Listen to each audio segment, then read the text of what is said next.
Olá, meus irmãos. É um prazer estar aqui com vocês. Agradeço ao pastor André pelo convite. Ah, Talvez uma das minhas maiores alegrias é esse momento, né? Porque a minha análise sobre a masculinidade, ela não tem só o fundamento bíblico. Não sei se meu interesse, não sei se Deus quis assim, mas a minha visão é muito clara, não só no aspecto bíblico e teológico, mas no aspecto sociológico, filosófico, político.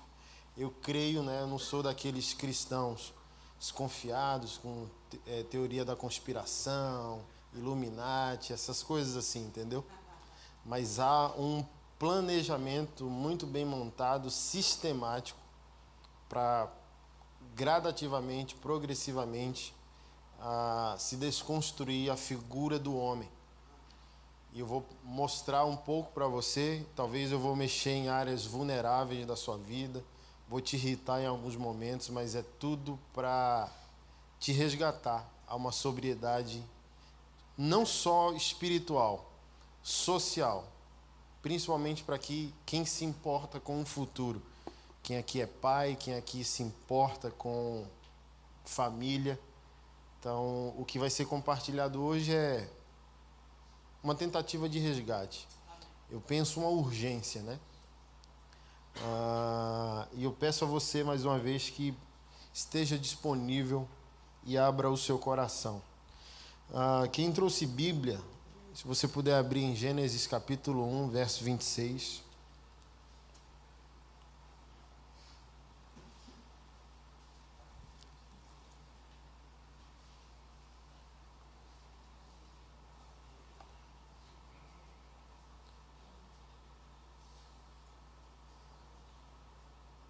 Está escrito: disse Deus, façamos o ser humano a nossa imagem, conforme a nossa semelhança, tenha ele domínio. Ainda em Gênesis capítulo 2, verso 7. Então o Senhor Deus formou o homem do pó da terra e lhe soprou nas narinas o fôlego de vida, e o homem se tornou um ser vivente. Ainda em Gênesis capítulo 5, Deus o fez, Deus os criou homem e mulher e os abençoou e os chamou de homem, com H maiúsculo. Eu não sei se é assim que está na sua Bíblia. Algumas Bíblias vai dizer Adão, mas a maioria das Bíblias vai dizer homem, mas no H maiúsculo, se você perceber aí o que está escrito. Isso chamou profundamente a minha curiosidade quando eu li. E eu passei um tempo buscando Deus. E também com esse incômodo de ter 3 textos bíblicos no mesmo livro que expressam que Deus criou o ser humano. E cada um do texto numa perspectiva diferente.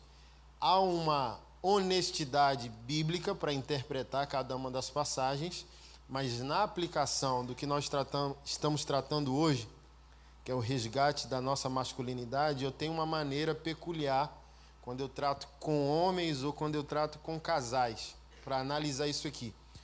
O ser humano ele só vai dar certo se ele se perceber nesse tripé. Gênesis 1, Gênesis 2, Gênesis 5. Em Gênesis 1, 26, o homem é criado como um ser espiritual. Ele é criado por Deus e para Deus. Como diz um catecismo presbiteriano do século XVII, o fim primário e final do homem é glorificar a Deus. O ser humano é criado para adorar a Deus. Ponto. O ser humano só vai dar certo se ele entender: eu fui criado de maneira espiritual para ser espiritual, para adorar um Deus que é espiritual. Segundo ponto, Gênesis 2. Deus cria novamente o homem e forma o corpo do pó da terra e sopra essa vida que ele criou, ou essa identidade primária que ele criou em Gênesis 1. Então, qual é a minha maneira de entender? Gênesis 1, o homem é criado como de fato é, um ser espiritual. E a maioria de nós aqui celebramos isso. Somos espírito, temos uma alma e habitamos em um corpo, ok? Então, Gênesis 1, nosso ser perfeito, ideal, pleno e semelhante a Deus foi criado. Então a nossa semelhança com Deus não é a nossa matéria, mas são os atributos transferíveis de Deus. Os absolutos ele não compartilha com ninguém. E alguns deles são soberania, onisciência, onipotência, onipresença. Deus não deu isso a ninguém. Mas os seus atributos qualificáveis que definem sua santidade, sua majestade, sua beleza, sua bondade, seu amor, sua misericórdia, ele compartilhou conosco. Por isso que o ser humano tem valor, por isso que a gente diz o perdido. Perdido de quê? Perdido de onde? Dessa magnitude, dessa significância. O homem só pode estar perdido se ele tem um valor. Então, por isso que Deus foi para a cruz para resgatar quem estava perdido. Perdido de onde? Não estamos indo, saímos de lá. Ele nos resgata para voltarmos de onde saímos. Perdidos de quem? Perdidos de quem nos criou. Em Gênesis capítulo 2, eu gosto de colocar nesse fundamento. Foi criada a nossa individualidade. Eu sou criado como um ser pessoal. Primeiro, Gênesis 1, eu existo para mim mesmo, para Deus, como um ser espiritual. Gênesis 2, eu existo para mim. Eu quero dar aqui o segredo do bem-estar social, familiar e individual. Só vai dar certo se a gente entender isso. Fui criado para Deus, Gênesis 1. Fui criado para mim. Quem não se conhece vai viver muito mal. Por isso que na lei, um dos mandamentos era amar o outro como a si. Ou seja, não é uma questão de narcisismo, ou não é um cronograma, eu só consigo te enxergar perfeitamente se o meu amor a Deus me fez me enxergar perfeitamente. Então, Gênesis 1 eu tenho encontro com ele. Gênesis 2 eu tenho encontro comigo. E Gênesis 5, pastor, é aqui que para mim o trem fica muito magnífico. Eu chamo Gênesis 5:1 de apostólico criacional. Nosso entendimento do ministério apostólico é do Novo Testamento, mas é o apostólico redentivo. Eu expresso o caráter de Deus para resgatar a criação caída, ok? Mas eu tenho uma outra maneira também de pensar, que é o apostólico criacional, onde não havia pecado. Tudo era perfeito.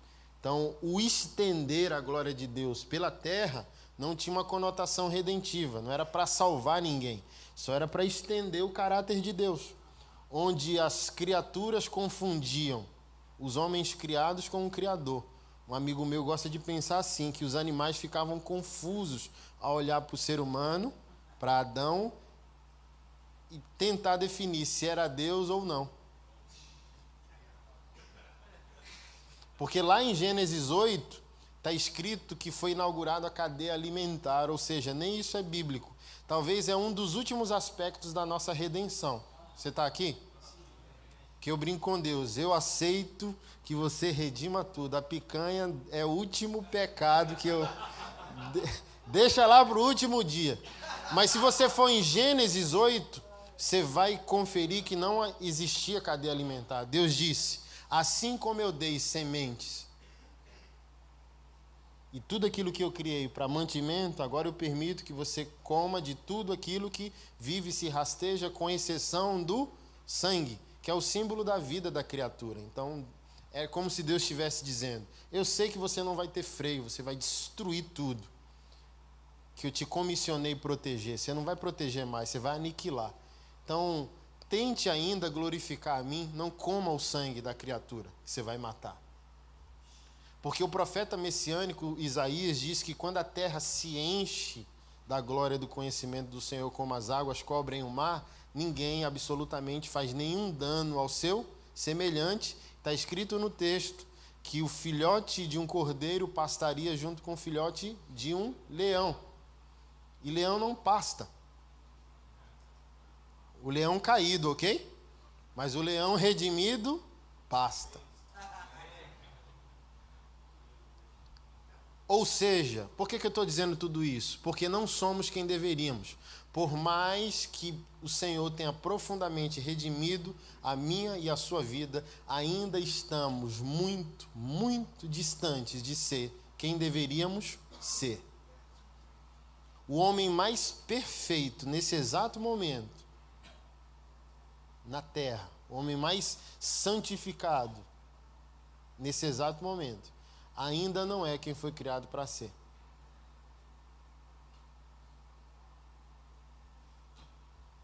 Então vamos lá nos perceber. 3 tripés: espiritual, individual, social. Onde que está o nosso dilema maior? Aqui, no sociológico. Não sabemos ser homens, não sabemos ser amigos, não sabemos ser pais, não sabemos ser fiéis a uma mulher. Então todo o nosso problema está no nosso viver social. E a gente faz terapia, psicólogo, a gente vai para coach, a gente vai para a igreja, a gente vai para um monte de lugar, tentando, de alguma maneira, consertar a nossa sociologia. Mas ela não tem conserto se ela não começar em Gênesis 1. É primeiro com Deus. E depois de Deus, o encontro consigo mesmo. Eu tenho uma plenitude interior. Depois que eu passei por esses 2 estágios, eu estou pronto para qualquer dilema social. Igreja, noiva, namorada, vida, casamento, filho, seja lá o que for. Mas a gente quer viver pleno no último estágio sem ter passado pelos 2 primeiros estágios. Porque ser homem não depende você ser homem não depende que tipo de mulher você tem. Eu estava meditando no voo hoje sobre o 2º casamento, né? Então, cara, deixa eu falar algo para você. No 2º casamento, você vai ter que lidar com os problemas que você não enfrentou no primeiro. Ou seja, viver é coisa difícil, sempre. Então não é porque você escolheu uma nova mulher que a vida vai ser diferente. Porque os problemas da primeira você vai enfrentar na segunda, na terceira, na quarta, na quinta. Você pode casar 100 vezes. O loop vai vir, porque a plenitude de relacionamento nem depende de quem o outro é, depende de quem você se torna, porque teve um encontro consigo, porque teve um encontro com Deus. Então a gente quer achar a esposa ideal, a igreja ideal, o filho ideal, o contexto ideal, o emprego ideal. A gente foge de qualquer pressão que tente extrair de nós o melhor que habita na nossa essência. A gente não aguenta confronto, a gente não aguenta desafio, a gente quer a coisa pronta, pré-moldada. Mais do que nunca, essa geração atual não aguenta a pressão. Então não tem nada a ver com o outro. Tem a ver consigo e com a relação com Deus.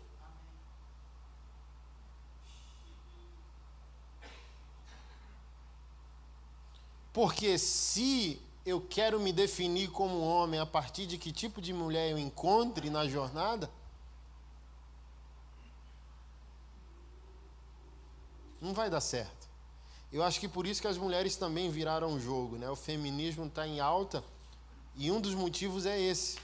O homem não teve um encontro consigo, ele não sabe quem é, então ele quer ter um encontro com a mulher e quer, de maneira inconsciente, substituir o colo de sua mãe pelo da sua amada, mas a posição fetal continua sendo a mesma. Eu quero que uma mulher continue me salvando, assim como eu era salvo pelo colo da minha mãe.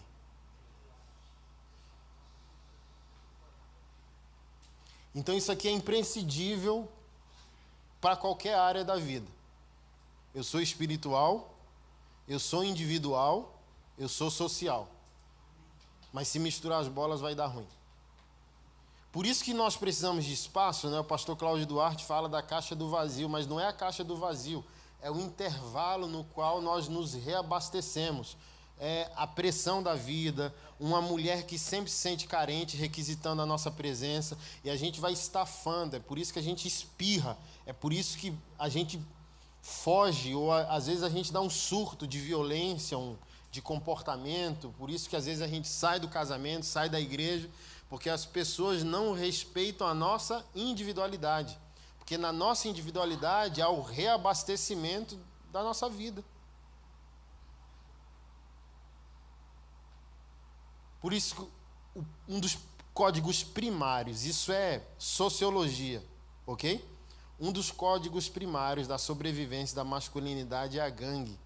Há um livro secular falando isso. A primeira necessidade do homem é a gangue, o grupo dele. E é ruim na igreja porque a gente espiritualiza, nasceu de novo, e não tem mais o grupo. E se você concordar comigo, é assim, eu sou pastor, tá? Mas eu não, como eu disse, às vezes eu não sigo algumas cartilhas que todo mundo segue. E quanto mais eu entro em crise nessas questões, mais Deus me cobra coisas primárias. Anderson, quantos amigos que você tem há mais de uma década? Quantos amigos você pode ligar agora e pedir 10 mil reais emprestado? Quantos amigos você pode ligar agora e dizer que enfiou o seu pé na jaca? É uma coisa para você meditar. Principalmente se você virou cristão e ficou esquisito. Achando que aquele que não é crente forma a roda dos escarnecedores. Talvez não é. Não é uma questão de fé e de incredulidade que configura a roda dos escarnecedores. Porque você só pode escarnecer se há entendimento. Então, talvez um irmão, na fé, seja mais escarnecedor que o ímpio. Porque se o ímpio zomba do que não conhece, não é escarnecer. Escarnecer é zombar de algo que você conhece. Quantos amigos você tem, meu irmão? Não. Quantos amigos você tem? E às vezes é saudável, principalmente se você tem um chamado e você sabe, coisa espiritual chama mais profundamente a gente para coisas espirituais. Sim ou não? E é apaixonante a nossa vida. A gente deu... e deixa eu falar algo para você. É a pior vida que um ser humano pode escolher, mas é a vida mais extraordinária. A gente não larga isso nem pelo um doce de jaca, irmão. É bom. É bom e o problema é que é viciante. Mais unção, mais rema, mais dom. A gente quer. E a gente pode esquecer da nossa humanidade. Tem quanto tempo que você não sai? Tem quanto tempo que você não tem prazeres não pecaminosos? Tem quanto tempo que você não fica à toa? Tem quanto tempo que você não vai no estádio? Tem quanto tempo que você não sai entre amigos? Tem quanto tempo que você não faz uma viagem? Tem quanto tempo que você não faz coisas de crente? Deixa eu ajudar você. O que é, pastor, fazer coisas de não crente? É saudável, como homem, por vezes, esquecermos de Deus. É um aspas, tá? Para você não escandalizar. Porque o plano de Deus para nós sempre foi humanidade. Deus não falhou, Deus não está, entendeu? Com algum problema. O plano de Deus para nós é de humanidade. Então, há uma confusão religiosa que ser espiritual tem que anular a humanidade. Quem é espiritual não gosta de futebol. Quem é espiritual não fica à toa.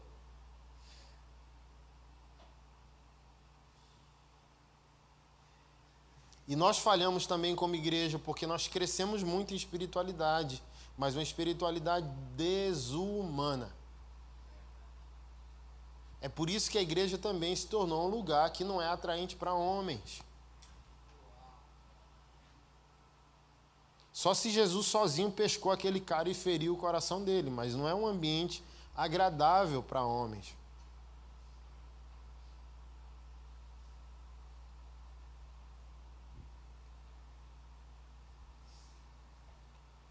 Vamos lá para a gente poder entrar onde eu quero entrar. Espiritualidade, individualidade, sociologia. Não mistura as coisas. Então tá aqui seu problema com a sua mulher. Meu Deus, que mulher. Não é, independe, irmão. Deixa eu falar algo para você. Se você encontrou Deus, porque tem consciência de que você é espiritual, criado para adorar um Deus espiritual. Isso mudou sua individualidade. Não importa quem está aqui, irmão. Pode ser o Satanás, irmão. Por quê? Deixa eu falar para você. Não tem. A pessoa, mesmo que voluntariamente, vai dizer, eu não quero. Deixa eu falar algo para você. Eu não quero. A mulher vai chegar para você e dizer, eu não quero essa vida. Mas ela nunca vai negar que você é um homem de Deus. Ela só vai dizer, eu não quero o que você quer. Mas não tem, irmão, como essa equação dá errado. Eu encontrei Deus, me encontrei, e não importa quem está aqui. Essa pessoa sempre vai ser influenciada porque eu me tornei por causa desse encontro. E pode ser a mulher mais difícil do mundo. Não tem, irmão. É o próximo mais próximo de nós, dormindo na nossa cama. Não tem. Ou a nossa fé é falsa. Não tem como essa mulher não ser dobrada.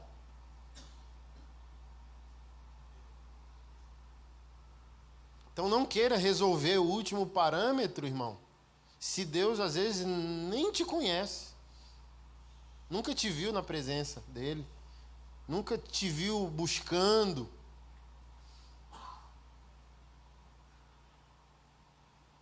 Então, por isso que está aqui um monte de problema. Nós, pastores adoecidos, pastores tirando a vida. Eu creio em toda a ciência humana, eu creio, eu leio de tudo, eu creio, irmão, em psicanálise, psicologia, desde que a cosmovisão não interfira no absoluto bíblico, ok? Mas, irmão, o púlpito está sendo encharcado de autoajuda. E a única coisa do púlpito é a ajuda do alto, irmão. Mas por que um crente que se diz pleno, sei lá, está buscando um coaching? Um exemplo. E nenhum problema. Eu creio na ferramenta e tenho formação em coach também, irmão. Mas evangelho é evangelho. Está comigo? Porque a gente pulou esse estágio. O cara não quer se conhecer, o cara não conhece Deus e quer que alguém de fora ajude ele aqui no sociológico. Irmão, tem coach no Brasil e os caras, olha só, os caras cava e eles encontram o quê? O espírito humano. Quem não é, vira crente. Quase todos esses caras, coach de sucesso no Brasil, ou são ou se tornam cristãos. O melhor deles está ganhando $500 milhão por mês, seu dinheiro, que deveria ser poupado se você adorasse a Deus e tivesse um encontro consigo.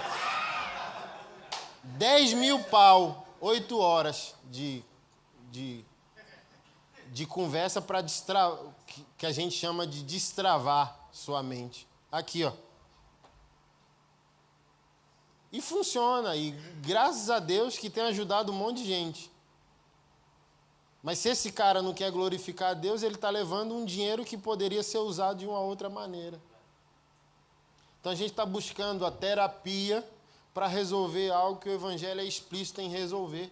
Você quer um exemplo? Não é assunto para agora, mas a própria Bíblia define o que o feminismo chama de patriarcado e quer destruir.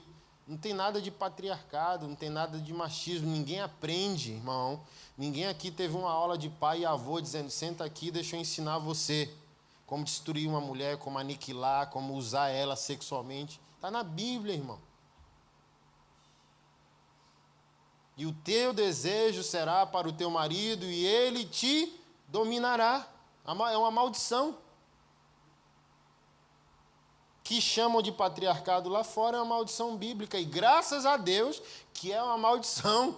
Por quê? Porque Jesus Cristo já levou ela.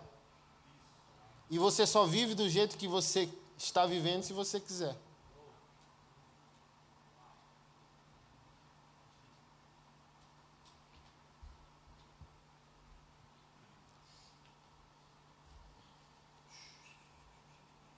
Espiritualidade, individualidade, sociologia. Então não queira ser melhor para alguém se você não descobriu quem você é, porque você é um adorador. Simples assim. É para onde que eu aponto? Para cá mesmo? Hã? O slide.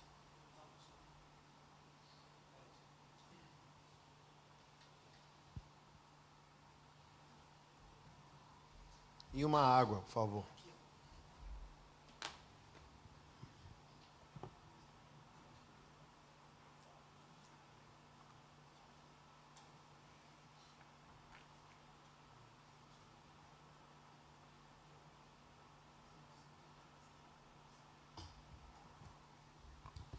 A grande questão é que, desde o pecado de Adão, que configura essa maldição que o feminismo e as filosofias humanistas ateístas chamam de patriarcado, cultura patriarcal ou machismo, a Bíblia é muito enfática quanto a isso.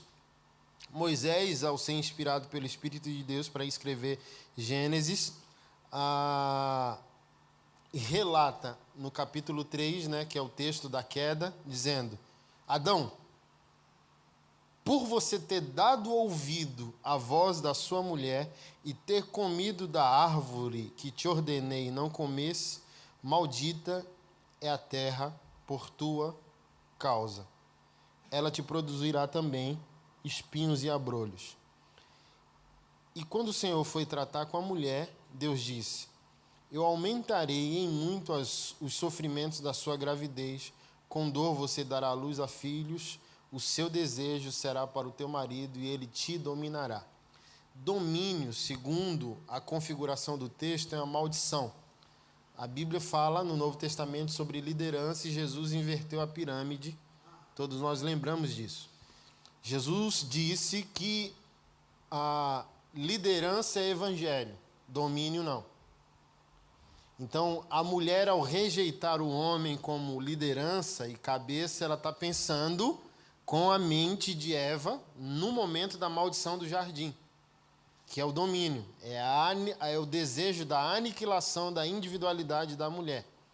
Mas Jesus, no Novo Testamento, vai lá e reverte, dizendo: não é domínio, é liderança. E liderança não é poder contra alguém. Liderança é poder em favor de alguém. Liderança é serviço. Aí ele pegou uma toalha, uma bacia e desceu aos pés dos seus 12 discípulos. Então, qual é a confusão na cabeça de nós homens? Confundir que domínio é liderança. E aquilo que você não ganhou de maneira espontânea e orgânica, você quer ganhar no grito, na força do braço. Por isso, as inúmeras violências que nós cometemos contra as mulheres. Porque quando não há voluntariedade do outro em se render a nós, nós partimos para tomar o poder, a força. Mas como eu disse, poder é força contra alguém. Autoridade é poder em favor de alguém. E Jesus Cristo disse que a autoridade é construída. É uma fortaleza no nosso homem interior sendo construído.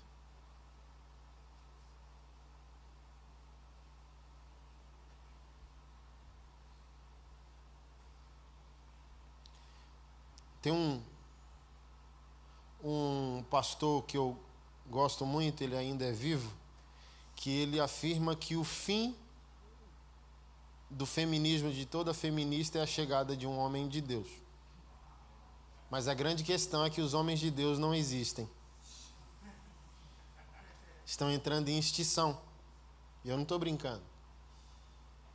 É por isso que momentos como esse são de extrema importância, porque para a maioria de nós, ser homem ainda está atrelado com ser macho. Estou escrevendo um livro, estava finalizando um capítulo ali no voo, com uma doutora da minha terra, né? Moro em Brasília há 20 anos, mas sou de Maceió. Ela me procurou e eu achei o tema extraordinário, vaginismo, tema, que é o trauma feminino, que a mulher não consegue fazer seu desempenho sexual sem trauma, né? A vagina fecha, lacra. Eu disse, eu topo. E eu tenho uma editora, né? Eu falei, eu lanço o livro. E escrevi, né, meu capítulo desmistificando algumas coisas, né? No aspecto religioso e espiritual. E qual é a maior tragédia? Que nós, homens, confundimos macheza com hombridade. Ser macho não é ser homem. O nosso Nordeste sofre muito isso. Na celebração sexual, por exemplo, nós achamos que a penetração já é sexo. E se o nosso pênis for grande, aí que a gente se acha o Rambo mesmo. E para a mulher não. Porque olha que exemplo, o nosso orgasmo, ele é mono. E quando nós homens temos um orgasmo, se a gente não for bichão mesmo, assim, com a fisiologia anormal, para estar pronto para a segunda etapa na mesma hora, a gente entra num estado completo de relaxamento, sim ou não? Bum! E alguns de nós pagou ou diz, não, 20 minutos, espera aí, meia hora. Os bichão continuam, né? Que tem uns giraia de Jesus aí.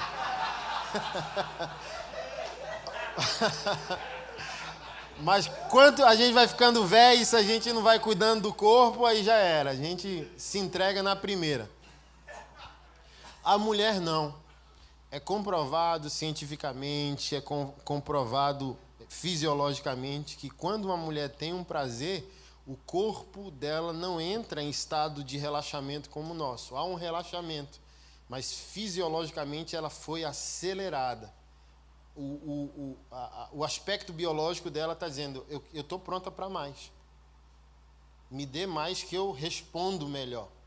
Então, uma mulher pode ter 1, 3, 5, 10, 15, 20 orgasmos múltiplos, sequenciais. Olha que tragédia para a nossa preguiça.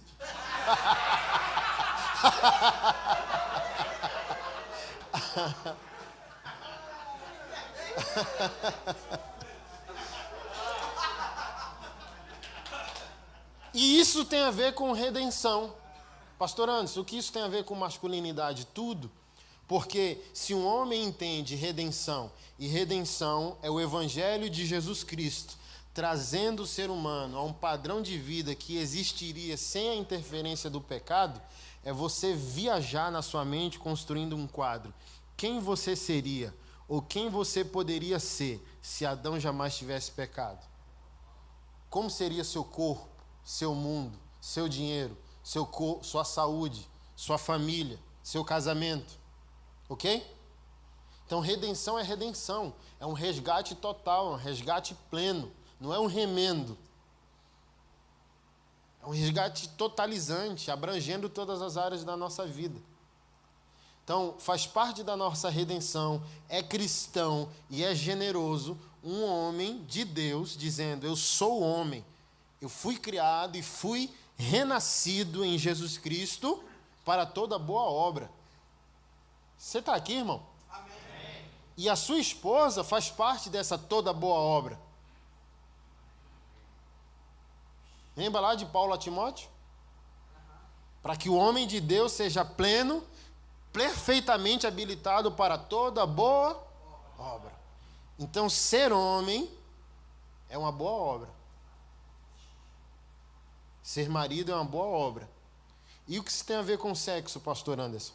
Se você reconhece, aos olhos da medicina e da biologia, que você tem prazer uma vez, mas sua esposa pode ter 10, é no mínimo cristão parar para analisar o mapa que é o corpo dela. Meu Deus, se minha mulher pode ter orgasmos 15 vezes, meu Deus, que complexidade. Eu tenho que ler esse corpo direito. Como você lê um mapa. Como você lê um livro.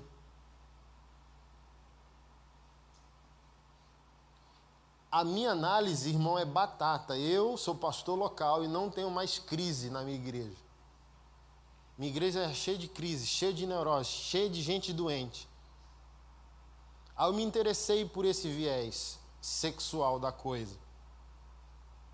Coisa que Freud tinha visto, né? Ele chamou isso de transferência. Freud afirmou e criou um problema, né? O pai da psicanálise, porque afirmou que toda a raiz da complexidade humana é sexual.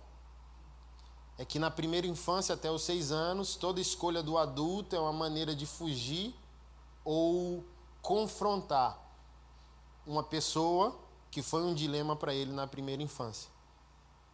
Então, toda a tragédia do adulto é um trauma da criança. E tem um cativeiro sexual. Eu resolvi todo o problema da igreja. Para mim, toda mulher que dá problema na igreja tem um problema sexual.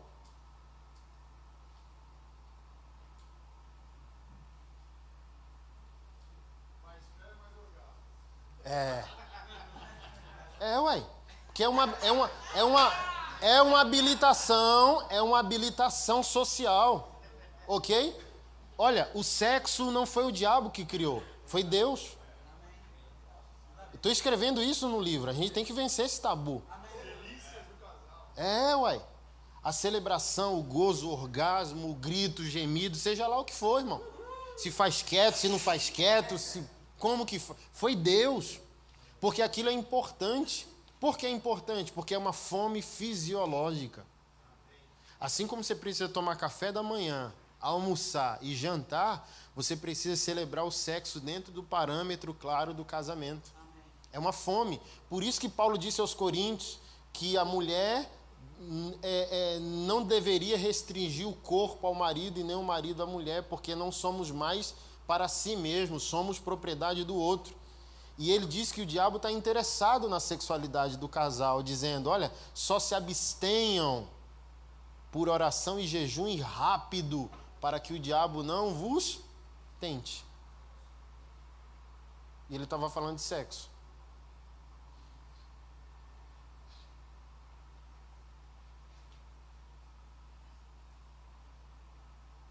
Então, um homem que não goza com a sua mulher amada, amargurado para a vida, violento, agressivo, estúpido. Mas no caso, a maioria de nós homens conseguimos, se somos casados. A pergunta é se as mulheres estão conseguindo.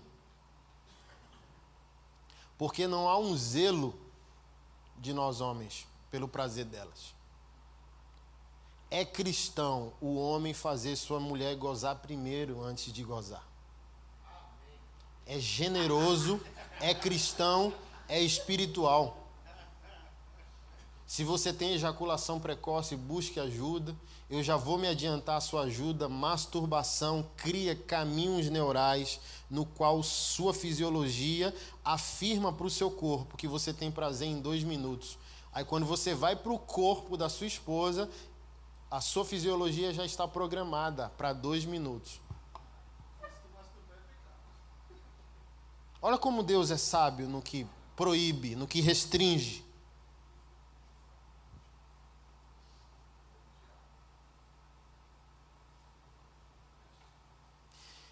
No casamento e na sexualidade do casal, o marido cristão deveria ser aquele, irmão, que se ocupa do corpo da esposa, meia hora, 40 minutos, 50 minutos.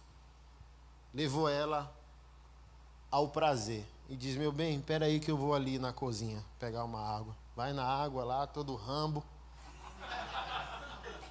Abriu a geladeira, pegou, tomou seu suco, sua água. Quando voltou para o quarto, a esposa dormindo. Pegou num sono profundo. Deixa eu falar algo para você. Tem 2 momentos dentro do casamento. Ah, pastor, mas não sou casado. Está no melhor lugar para aprender o que precisa aprender. Não é no Facebook nem na novela, é aqui mesmo. 2 alegrias para você se perceber homem dentro do casamento. Ao dar prazer para a esposa, ela cravar as unhas nas suas costas. E o segundo, você deu prazer para ela, foi beber água, voltou, ela estava dormindo. Porque o prazer que você deu a ela foi tão profundo, tão profundo, tão profundo, capaz de dar a ela um ápice tão pleno de relaxamento e descanso, que ela adormeceu. Aí pra você ficar parado, pelado, olhando para ela, dormindo, e dizer, louvado seja o nome do Senhor.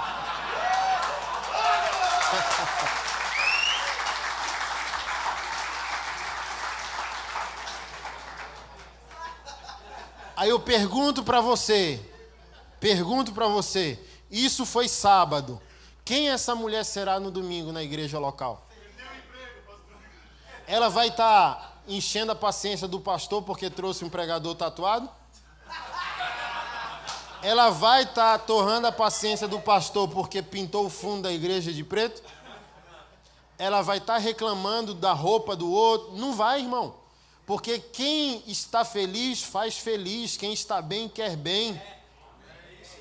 Então, gente sociologicamente ruim na vida é porque está ruim consigo, porque está ruim com Deus.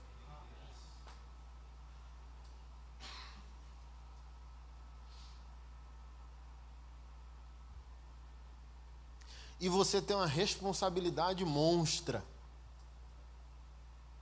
Que responsabilidade é essa? Paulo dizendo que não foi Adão quem pecou, foi Eva quem pecou primeiro.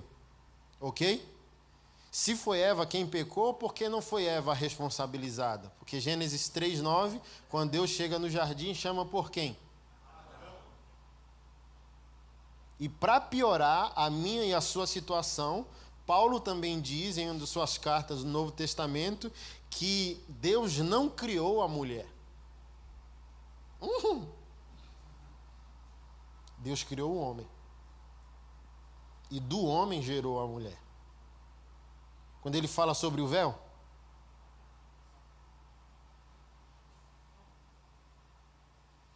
porque quando você vai para o hebraico, no sentido da ajudadora idônea, é alguém correspondente. O texto diz, alguém como diante de.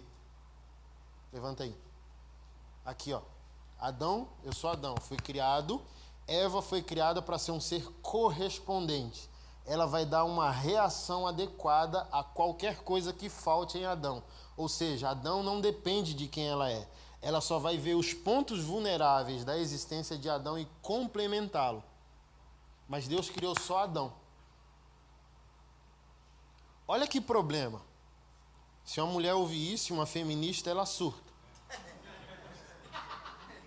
O homem, na criação e na redenção, pode se tornar a expressão perfeita de quem Deus é.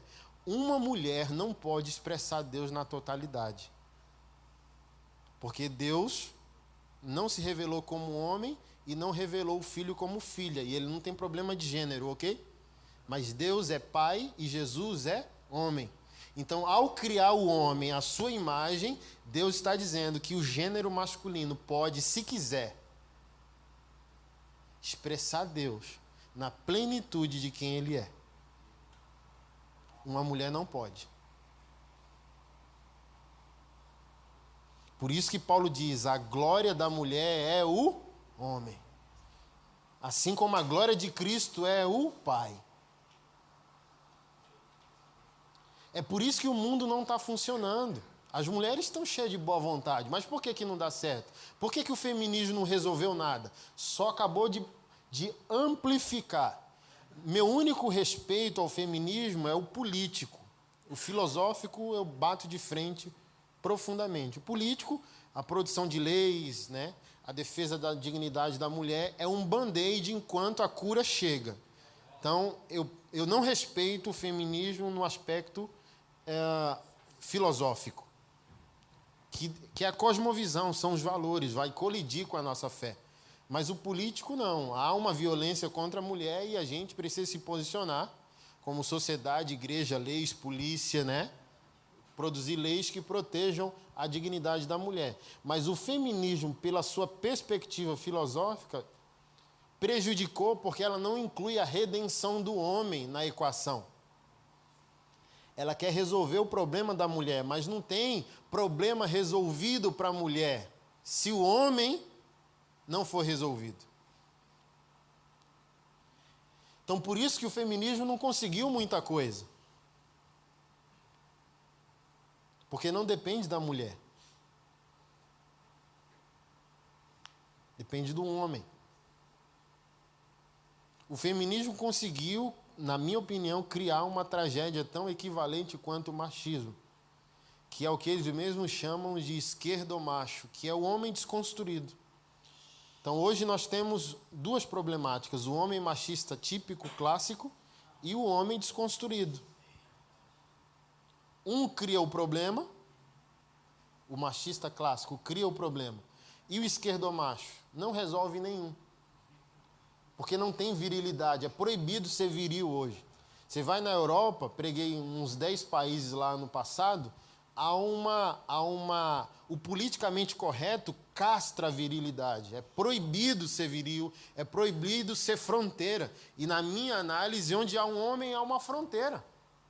Meu filho, eu fui no Dia dos Pais semana passada, me emocionei que ele foi fazer aquele do aplicativo do envelhecimento, né? E fez ele velho como se fosse eu. E a pergunta da professora: o que você sente quando o seu pai está em casa? E ele colocou a resposta. Era para botar uma frase, ele só botou uma palavra: seguro. Eu sou da linha do Augusto Nicodemos. Não sei o que você pensa sobre isso. Sabe o Nicodemos, o presbiteriano? A outra face eu dou enquanto eu evangelizo. Mas se invadir a minha casa, eu furo de bala.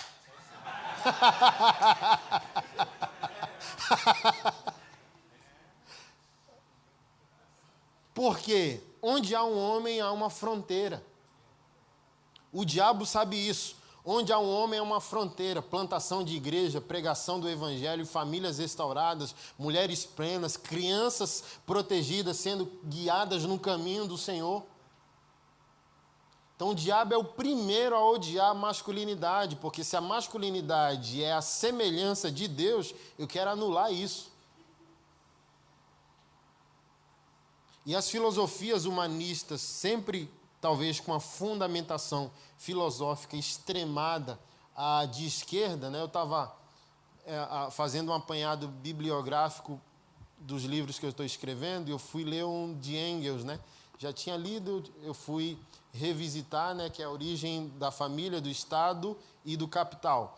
E esses caras, Karl Marx, Engels, eles supunham, por uma análise sociológica, antropológica, que a sociedade um dia, na era tribal, nas civilizações primárias, não era patriarca. Porque do patriarcado vem a fé, e da fé vem o trabalho, e do trabalho vem o mercado. Então, na ótica deles se a gente quer estabelecer a revolução do proletário, e hoje é a revolução da minoria, a gente tem que atacar um tripé básico, que é a família, produção, né? A propriedade privada. E para você fazer isso, você tem que desconstruir o homem, que é a fronteira maior.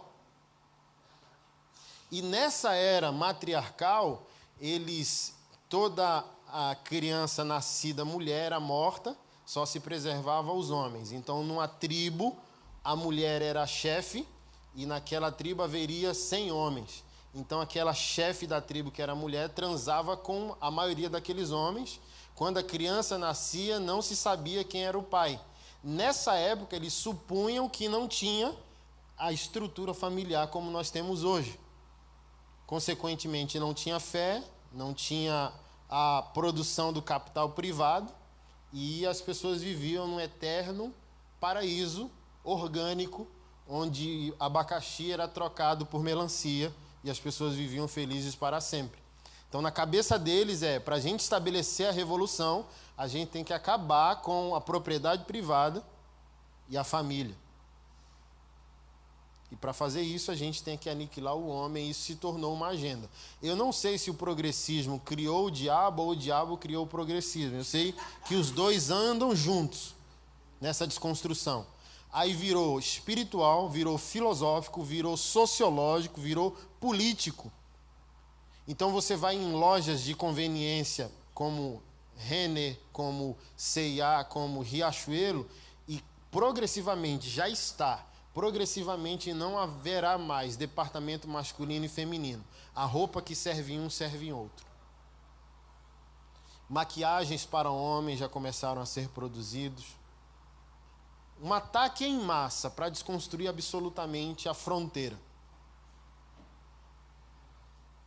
Então é muito importante o que nós estamos fazendo hoje aqui.